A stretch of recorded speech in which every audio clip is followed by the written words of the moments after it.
Okay, so let's get started in about a minute. And if you guys have any questions, feel free to ask or put it in the chat. I have both opened. And let me just share the screen with you guys.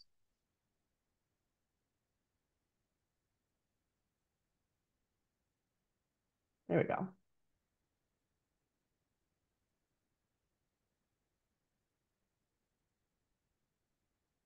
Just let me know that you can see that. Can someone just tell me if you can see the screen? Or open the chat. Can you guys see the screen? Yeah, perfect. Okay. So let's get started, and then I'm going to let everybody in as they come. And this is recorded, so you guys can review it later on if you want to. Ask questions, okay? So it kind of helps everybody if you do ask questions. There we go. So we're going to talk about the power of short video content. My name is Miriam Golubgir, and I am the CEO or Chief Amazement Officer of Digital Marketing Experts. We are a local marketing agency out in King City. My focus in the past 18 years, and yes, I've been at this for a very long time, has been digital marketing strategies, website optimization, online advertising, and social media marketing strategies. And now we're learning more about AIs and the world of AIs. And this whole series are dedicated to the world of AIs. This particular presentation has to do with video because we believe that video is is king of all content. And then we're going to focus a little bit more on short videos because as you have noticed over the past few years, whether you're on Instagram or on TikTok or YouTube, the length of the videos are getting shorter and shorter and shorter. So we're going to talk about how that would work for you guys and what you need to do moving forward. So let's get started. Platforms like YouTube, Instagram, and TikTok and Facebook have revolutionized how businesses connect with their audiences, and they offer opportunities for engagement and brand awareness. Now, the power of short video content is kind of like what we're going to be talking about is why. Why does it matter? And when did this change? This evolution came about when we all sat at home during COVID, and it was happening in the past, but the length of it getting shorter and shorter, the evolution of it started when it was when we were sitting at home during COVID, because there was so much information coming at us, and there was only so much we can take in. So short videos are, for the most part, are incredibly engaging. They're easy to share, and they're a perfect way of capturing a fleet of attention of today's audience. So in the past 18 years that I've been at this, our attention span had gone from, every time the research comes out, our attention span has gone from 10 seconds to 7 seconds to 5 seconds, and now we're at 3 seconds. So that is why short videos do much better for almost everybody, especially small businesses. They're more likely to be watched in full. In the past, when we would do YouTube ads, we always tell our clients, give me a 30 seconds, a 15 seconds, and an 8 seconds. The reason we used to do the 8 seconds because the 8 seconds couldn't have been skipped. But then we realized people tend to watch the 8 second in full. So there was no point for the 15 or 30 seconds, unless if it was a lot more information that you couldn't provide that in within, 8 seconds. So because of that, short videos are more likely to be watched in full, and more people are more likely to, share it and comment on it. And that is what we use to measure engagement rate on a video. And you want that. It's so the thought process that is that it's digestible information. So they deliver very important information really quickly and effectively. In a grand scheme of things, that's not the case, because if you think about it, can't remember any of the 5 short videos you watched in the past day or even the past 2 hours. It's just because it's just so much information that comes at you, that they think it's digestible information, but if you think about it, it's harder for you to retain that information. So it's important to make sure that the video that you create is so creative, and it's, quite impactful. So if you are presenting this video in that slew of information and the slew of videos that are out there, yours would stand out and it would kind of remain in people's head as time goes by. Short and creative videos are more likely to become viral and people share it because it's impactful. If it's something that's incredibly awesome, out of this world, fantastic, or it makes me laugh for continuously, even when I think about it, I'm more likely to share it with friends and family, or I might likely to even talk about it. Now, does that apply to business videos as well? Yes, it can. Depending on what you're talking about and what you're selling, it could make a difference as to what information you're providing. I recently watched this video about this real estate agent had posted this video, and I have a lot of real estate agents that post videos on TikTok and Instagram, and they shared with me, and I watched them. The only one that stuck out in my head was the one that was talking about this thing called a hood queue, and it was about what happens in that community, and kind of breaks down the stats on that community. And I like that because it resonated with me, because I'm the type of person that believes in analytics and stats. But that doesn't mean it's the same for everybody else. I have a girlfriend who loves cat videos. She watches cat videos for hours. Not a fan of cats. So I would never watch them, and I don't remember any of them. So it all depends on who your audience is, which we will talk about as well. There's this thing called a cross-platform versatility. And this means that if you have a video that is doing really well on Instagram, you kind of can share it on your TikTok or your Facebook and grow your audience across all social media platforms that maximize on the impact that video makes as an overall. Okay, so how are we going to use this short video as part of our best marketing strategies? What can we do? In the world of marketing, we always say there is these cornerstones, there's these 5-10 steps, and it never changes. It doesn't matter what we do. It hasn't changed from all the way back to 1945 until now. It's always been the same, except technology changes. And then we adapt. We take what we do and kind of jig it a bit to match the technology or the audience that is watching it, or what the audience wants as far as the content is concerned. But there's certain things that are always the same. So number one is define your brand messaging. This has been around since, if you ever watched Mad Men, you'll see all the way till 1949, 1950s, the advertising agencies, they always define what their brand message is. And this is very important, because before you start building videos and putting so much time and effort, because it's a lot of work, you want to define, what is my value that I'm providing this client? What is my mission? What is the point of this video that I'm creating? What is my sell proposition? What's unique to what I'm selling? What sets what I'm doing apart from what my competitor's doing? Just because everybody's doing the challenge videos, that doesn't mean that may work or may not work for your that may work for your business. It may not work for your business. Just because everybody's doing behind the scene little short videos, that doesn't mean it works for your business. So you have to think about, what value are you offering your customer? Maybe you're the type of business that if you inform people, they're more likely to want to work with you. Maybe you're type of business that if you have a product that is affordable, is more likely what people want to come to you. Maybe you're the type of business that if you can build that connection with the younger audience, you're going to get more business coming to you. So whatever your business is and whatever value you're going to be providing to your users, that should be part of your brand message. And you have to respect your brand 100% and put it your number one priority.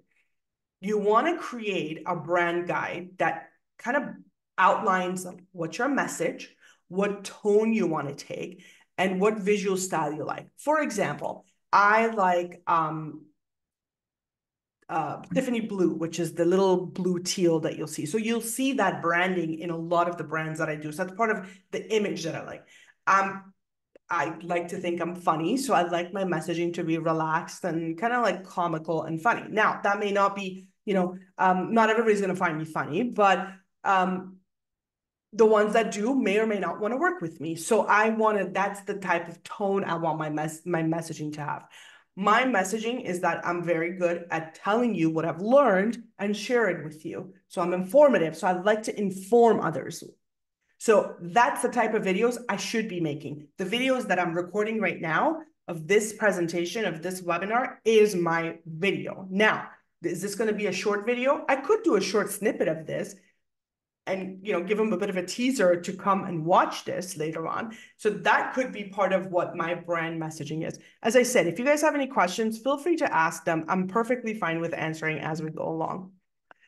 We talked about your audience. Your audience, this step 2 should be your step 1, because it technically can't. Step 1 is step 1. It's learning your brand messaging, but this is incredibly vital and important.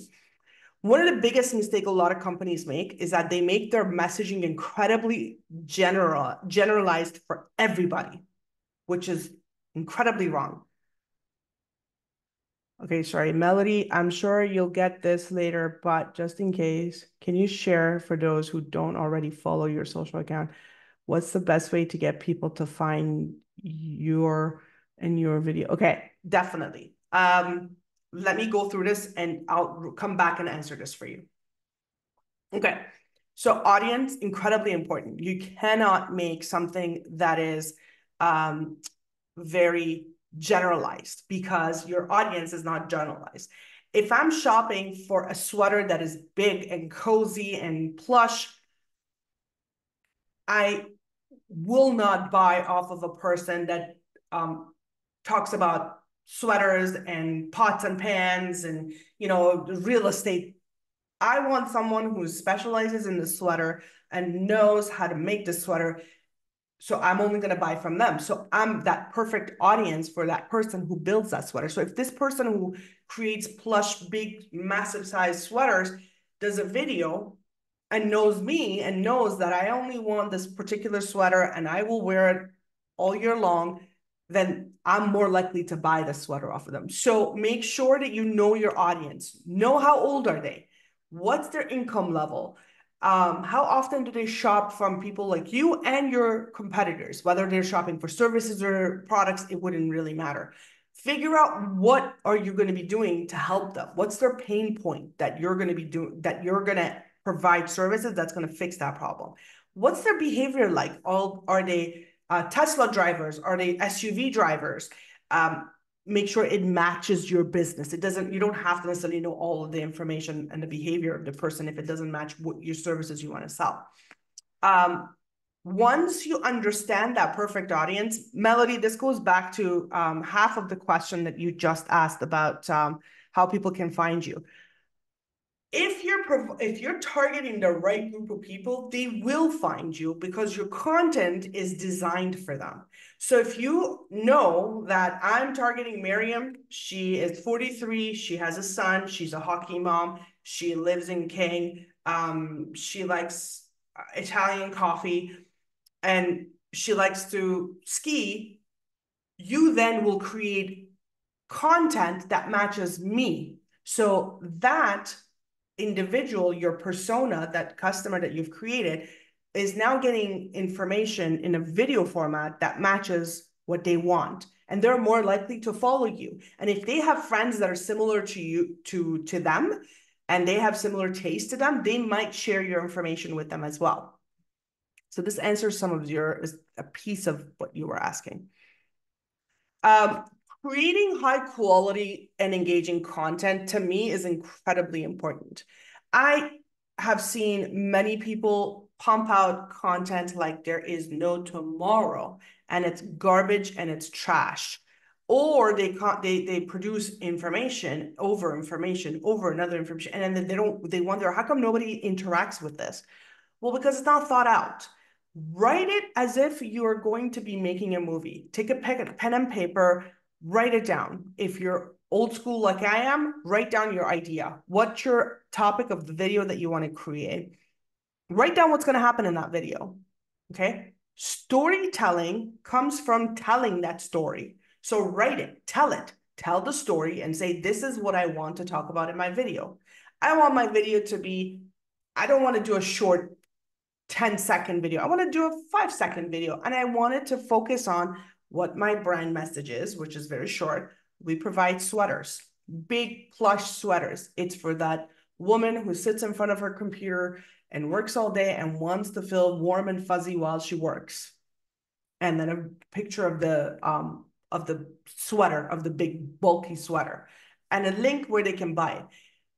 When you tell the story, it doesn't mean that the story has to be super long or super short. It has to make sense when you say it. So when you say it, it has to be so good that I will remember it. Now, every person is different. You have to make it that your audience remembers it, okay? And that audience of yours, whoever they are, if they see good content from you, they will not only remember it, because they know you, they will share it with others, okay? You don't have to have high-end cameras. You do not have to have lights and ring lights and all of that. You can use your regular phone, your regular iPhone, your regular Android phone, but make it something that is raw and something that everybody else wants to watch, okay? Now, we're going to talk about something very important. So optimizing for each platform means that each social media has its own unique features and its own audience expectations. So you want to make these videos to fit who's watching your videos on that platform. Now, I'll explain how that works. I have a client who has 3 sets of audience. He has 45 plus, he has 35 to 45, and he has 24 to 35. The 24 to 35, they're always on TikTok. So he makes content that matches what they want to watch. His middle age group, which is 35 to 45, he posts on Instagram. And then anything above 45, he takes that same video and posts it on Facebook. Now, he changes the language and the writing for each one of them, and he does 3 sets of videos. But the reason he does 3 sets of videos is because he has 3 different audiences, okay? And he makes sure that when he gives us the videos that we use the right requirements and the right skill sets to, for example, we'll pick the correct keywords. We pick the proper title because we know what title they're going to be watching. We'll make the description either super long or super short, depending on which platform we go to. If you're doing it on YouTube, you always want to have really nice thumbnails. Those thumbnails are what I'm going to be clicking on. And if you notice right now, if you go on your YouTube and go to the shorts, you'll see those thumbnails are important. You can use Canva to create those thumbnails. You can take a screenshot of what your video is and put your writings or anything that you want on that video, on that thumbnails. You'll also want to focus on anything that's a vertical video if you're going to be putting anything on TikTok and Instagram. If it's not vertical, it will look skewed and like shrunk. So make sure it's vertical. And you want to use all the proper hashtags. If you are doing, let's say, like a challenge video, you want to make sure that, you know, you put the right hashtag to do with that challenge video. Now, I'm not a fan of influencers. However, they do work. Influencers are big and they've been around for a while, and it does work when you collaborate with influencers or you leverage them. So partnering with them for certain brands does work. Now, they're expensive. They're not affordable. So if you're going to be doing your marketing budget to work with an influencer, I highly recommend setting up a separate budget and kind of making sure that they have the right audience that you want. So if you want to work with Tom, Tom needs to have that perfect audience that you want to attract, okay? And you want to make sure that they promote your brand incredibly authentically. You don't want them to sound like they're trying to sell something that you're selling, and that they are trying to persuade others to use your services because they've used your services. So usually influencers that say, you know what, send me something that you're selling, or do this for me so I can see what your services are before I push your services out, are quite important. There's a lot of tools that you can use to get them. So we'll talk about that later. Call to actions are important because this tells me what you want me to do. Because if I'm watching a video and you're like, oh, great, I watched the video, but you don't tell me, go to my website, buy this product, subscribe for this channel, purchase this product here, sign up for any sort of a discount, I wouldn't know what you want me to do. So make sure that your call to actions are, that they make sense. Offer any sort of an incentive that you can. If you can give discounts or exclusive content to kind of motivate that action of them going and buying it, do it. And don't be shy. Put that call to action on that video. That video has a purpose, and that's the purpose of that video is for you to sell that product. I personally believe in reporting and monitoring and analyzing and adjusting. I think it's the most important part of anybody's business. So I personally have talked about analytics and how important it is for the past 10 years of running my business. I swear by it. I look at my analytics literally every day, and I look at my clients' analytics every day, and I talk to them once a week about what's happening with their website or social media or their videos analytics ongoingly. Look at your analytics of your videos, look at the performance, and then adjust your strategy based on the insight that that reporting is providing you. So use the analytics tools that are available. Make sure that you're getting good views, good engagement. There's conversion. If you want them to click on that call to action to go to the website and buy your, if you have in Shopify, if you're using Shopify, BigCommerce, if you're using WordPress, those platforms with your analytics, it will tell you how many people came from the video. And then you can identify, okay, well, this video works, this video doesn't work because this one brought, 5 sales, this other one didn't. Maybe I'll use this one for brand awareness and this one for conversion. Let's talk about a couple of case studies. I love content generated, user generated content. I think it's fantastic. This is when you ask your people that buy your products or want to buy your products to create videos about your services. So GoPro needed to enhance their brand visibility, especially on social media. So they encourage their users to create and share videos using their products, and then made it the GoPro Awards program to kind of incentivize the high quality user generated content. Well, they shared the best user generated video on their social media channels and their YouTube channel, and showcased a kind of like a versatility and quality of their own products, right? Because these people are using their GoPro products. Well, the company significantly boosted their engagement and their brand loyalty with millions of views and shares. And it was very authentic content because someone who already owned a GoPro was, not only talking about how showcasing themselves, but kind of selling GoPro's products. Blendtec is a blender manufacturing, and they needed to demonstrate the power of and durability of their products. So they created a series of short videos titled Will It Blend, where they blended in conventional products like smartphone, golf balls, t-shirts, and the videos were shared on YouTube and social media, added like a bit of a humor to kind of clear the demonstration of the product's capabilities. Well, the series went viral and significant increase in brand awareness, and it demonstrated how creative content can effectively showcase products' benefits. So we're going to talk about some of the tools that you guys can use, okay? So I've categorized them based on what it offers and what it can do. So for video editing softwares, I use Adobe Premiere. My team uses Adobe Premiere. I tell them what to do, and they go ahead and use Adobe Premiere. Final Cut Pro is another good one. This is an Apple-based one. And then iMovie is obviously, it's very straightforward to Mac users, and you can use it. If you have a Mac, it's super easy to use it. Same with Adobe Premiere. It's more of like something that professionals use, but it has really easy tutorials that you guys can use yourself if you want to. And it's, there's a subscription base of like $20 to $40 a month.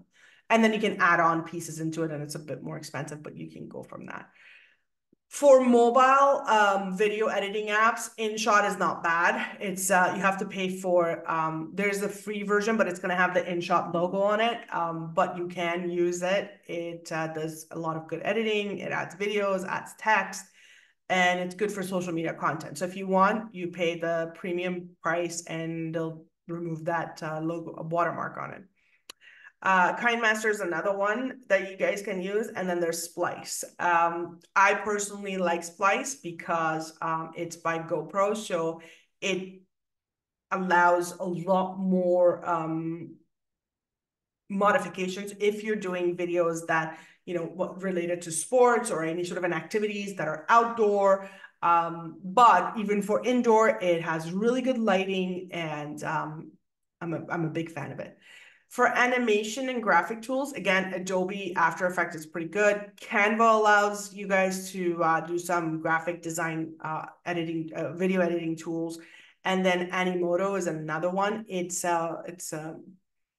pretty simple to use, and it has some templates. You have to pay for the premium version of these ones. Music and sound effect, you can use Epidemic Sound, and then Audio Jungle and Bensound. We use Audio Jungle ourselves. You can purchase royalty-free music. Now, the reason I use them is because they have a lot of local, I personally like to keep things local as much as possible. So there's a lot of local Canadians that do upload their music to Audio Jungle, and I want to kind of use them as much as possible. For analytics, I use Google Analytics and YouTube Analytics. YouTube Analytics pretty good. It has a lot of good data. And if you mesh that up with your Google Analytics, it does everything from so you can get the data about how the video did, what was the watch time, audience, and demographic. And then from the analytics perspective, you can look at the conversion that you got, how many page views you got, what channels did it come from, where did it go, and from there on, move forward. Hootsuite is really good too. Also, it has some good analytics if it's attached to your social media and your YouTube and your website and all that other stuff. If it's not, then there's no point in using it. Okay, so let's talk about implementing your short video strategy. So, as I said, what we're going to do is first we're going to plan our content. We're going to figure out what our goals are. What do you want to achieve with this video you're creating? Do you want to do sales, engagement, or brand awareness? You want to see what are the critical messaging? What is that core message you want people to understand about this one video, not your business, this one video. You want to create a calendar. Say, you know what? I'm going to create 7 videos, 7 days a week, Monday, Tuesday, Wednesday, Thursday, Friday. This video is going to go here. And then I'm going to post it on this day and this day on whichever platform I want to put it in. You want to produce good quality video. So get it, you can get good cameras, but your phone will do as well. Microphones, you can grab little ones. I got these really cool ones. They're super small. I don't know if you guys can see it. I got them off of Amazon for like $19, and it has a little clip. You can attach it to yourself and talk. The other piece goes into your phone or your laptop, and it's easy to use. And then lighting, if you need it, get a lighting. What I figured out is I sit with the camera. So if there's a video, there's a best idea. If there's a window, point your camera towards you and face the window. That natural light is fantastic. You can use it. It doesn't cost you anything. If you can, do that. Write your script. Always write your script. When you write it, You read it, you change it. You write it, you read it, you get others to read it, you see what you've done right or wrong. Film as many times as you want. Capture enough footage that allows you to have a lot of flexibility when you edit it. Also, when you write, when you capture a lot, you can create bloopers, you can do behind the scenes. So think about that as well. You want to edit carefully. So use editing softwares and add any sort of an effect that you need and align your brand style so that it looks fantastic. Optimize and publish. Optimize for SEO means add the proper keywords, put the right title, add the proper description, put any tags that you need to be discovered. Again, Melody, this goes back to that last piece. How do I get discovered? Use the right tags, the hashtags. So if you're creating videos and you're using the right hashtag and you're targeting the right audience, you will come up. You want to customize your thumbnails. We talked about this a little bit earlier.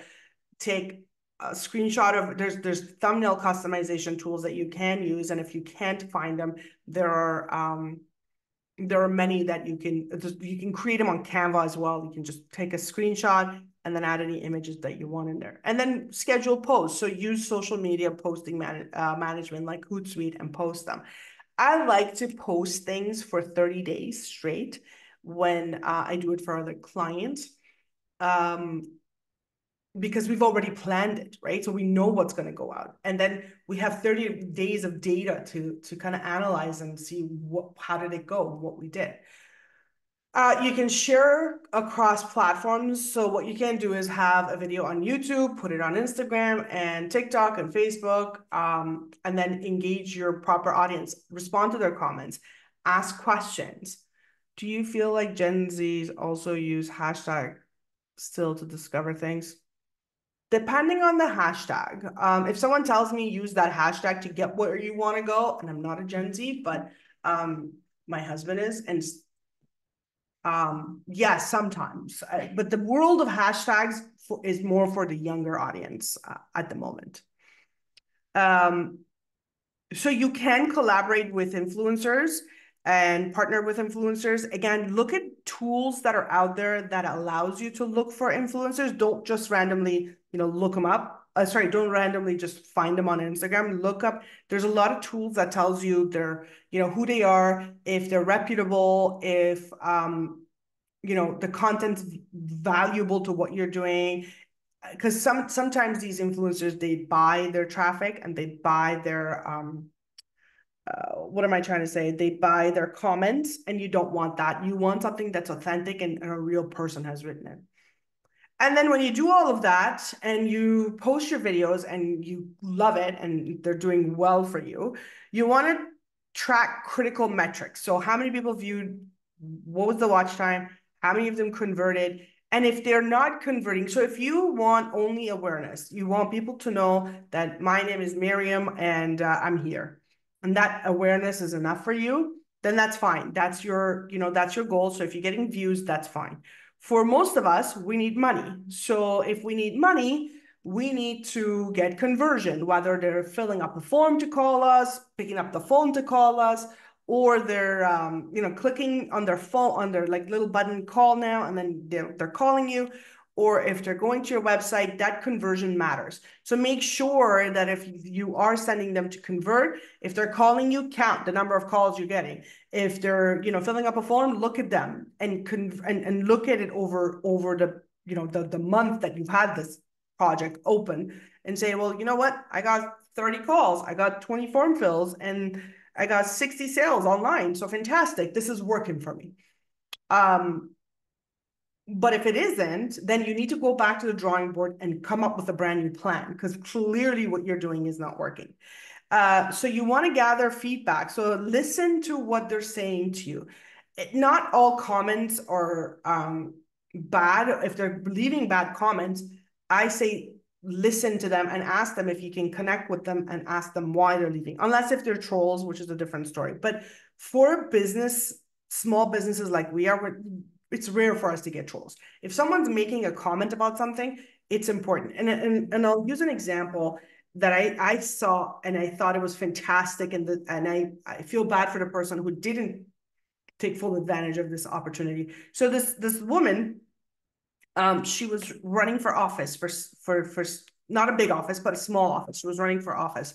And she had made some major mistakes. And she had posted a video about how, she was running for office, and she even clearly talked about what she had done. And someone had made a comment at the bottom who happened to be, a campaign manager for somebody else, and he laid out the mistakes she had made. And I know for a fact that she didn't get in touch with this person to learn more. If I was that person, I would look at that comment and I would take it as, I made a mistake. Okay, so let me connect with this person and learn more. Sometimes when someone's leaving a negative comment and you connect with them, if there's a problem and you solve the problem, they could potentially become a customer. So gather feedback and then adjust your strategy. Sometimes these strategies work and sometimes they don't. And if they don't, let's refine it. Let's figure out what's not working. Maybe the problem is, something very minor and it's easy to fix. So I said at the beginning, it's the AI week. So we're going to talk about the AI tools and applications that you guys can use to create and, edit your videos. Okay, so there are a few. So Adobe Premiere Pro, it has an AI feature. And what I've done here, and I will share this with everybody, what I've done here is I've talked about what's the overview, what features does it have, and what is it best for.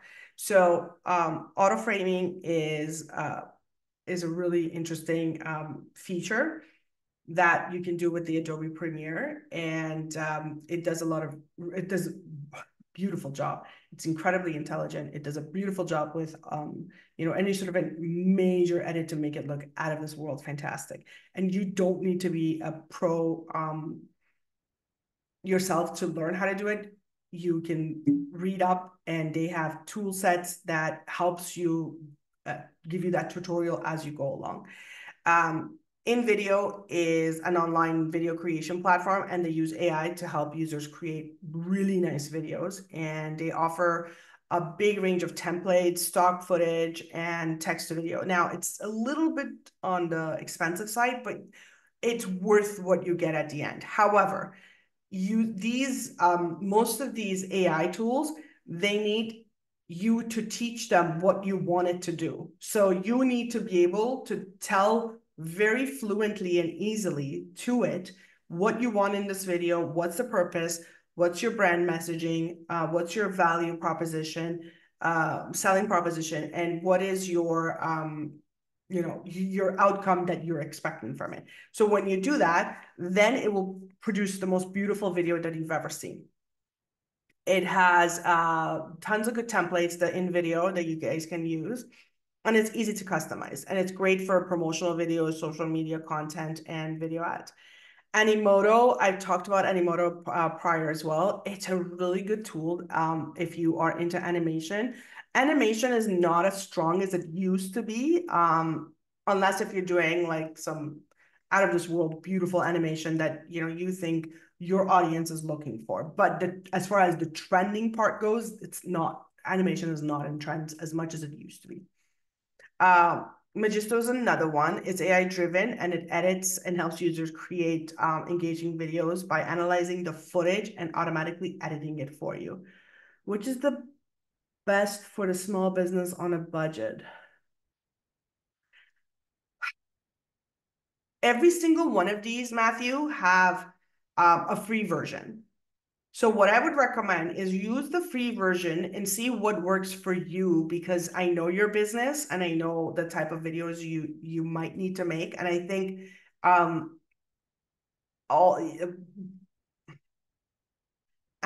InVideo and Magisto would be like out of the four of more affordable. But then again, they all have a free version. Take a look, except for Adobe Premiere. They don't have a free version. But the other InVideo, Animoto, and Magisto, they all have a free version that you can just try and see which one works for you. Okay, we also have Promo, Pictory, Capwing, and Lumen 5. I have used Pictory. The problem with Pictory that I had was that it didn't have enough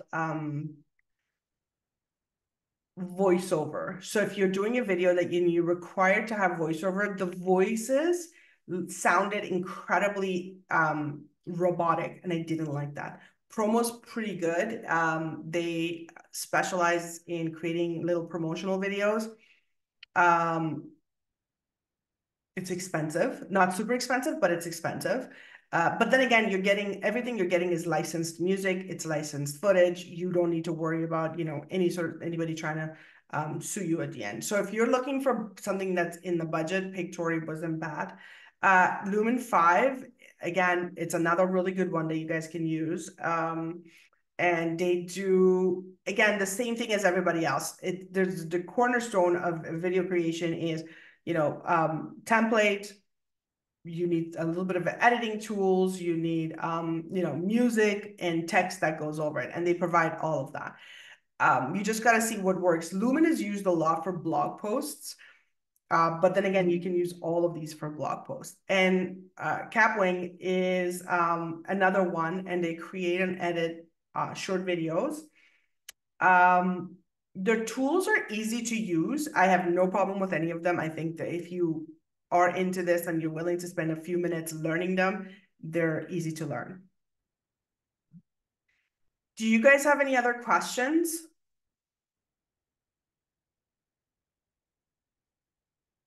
Feel free to put it in the chat if you want to.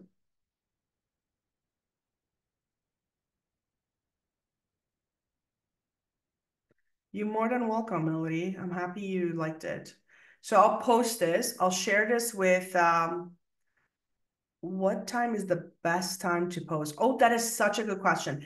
My new thing is to tell everybody there's an AI for that. MailChimp recently came up with an AI tool, and it was talking about what is the best times to post, and it had a huge list. What's the best time to post for send out an email? What's the best time to post on Facebook, Instagram, TikTok? Now, the best time is when your audience is shopping. So this is how you break it down. Let's say your audience is a mom with 2 kids and she works, and you want her to buy your stuff or watch your video. Well, she's at work. She has a few minutes to spare to herself, or she has a few minutes before 3 p.m. to 4 p.m. where she has to go pick up the kids. And then sometimes after that, which would be around 8 o'clock when the kids are in bed and she has a few minutes to herself, right? So that is generalizing it. It's not really, scientific, but it matched that mother. So you have to see who your audience is. No, sorry. And you have to see who your audience is. And then once you figure out who that audience is, then you can see when that audience will be able to see this. The times that are not good to post are super first thing in the morning and super late at night. And sometimes when you post and the post is like really good, and a lot of people tend to come in online and watch it little by little, it could be anytime between 10 a.m. realistically till about 7 p.m. Again, that's if you're targeting, I'm generalizing. You have to see who you're targeting to make sure this makes sense. Ness, no, there's no free certificates. I don't know what that means, but no, there's no free certificate. This is just some information that I've gathered, and I'm just sharing it with you guys. And this is what we've learned in the past 10 years, and we're just sharing it with you guys.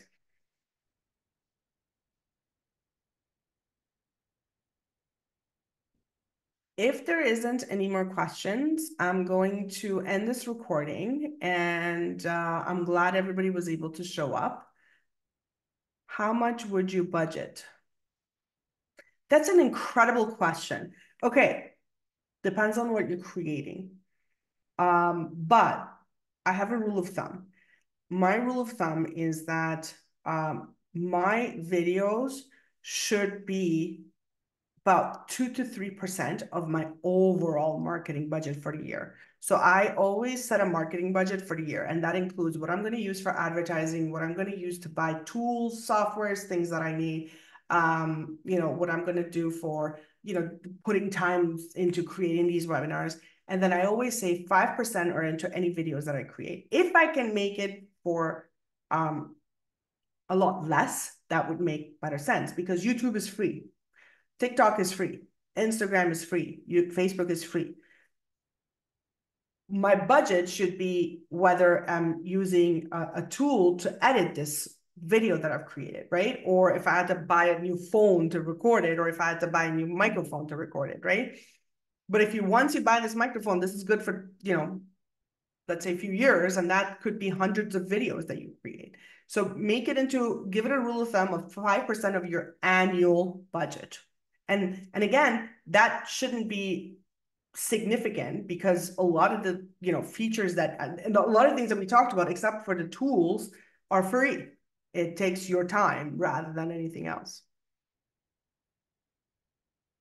I'm loving these questions, by the way. They're great.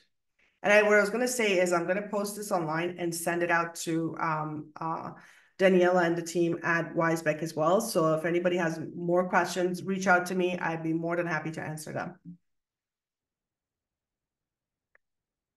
All right, everyone. Have yourself a fantastic rest of the day. Take care. Bye.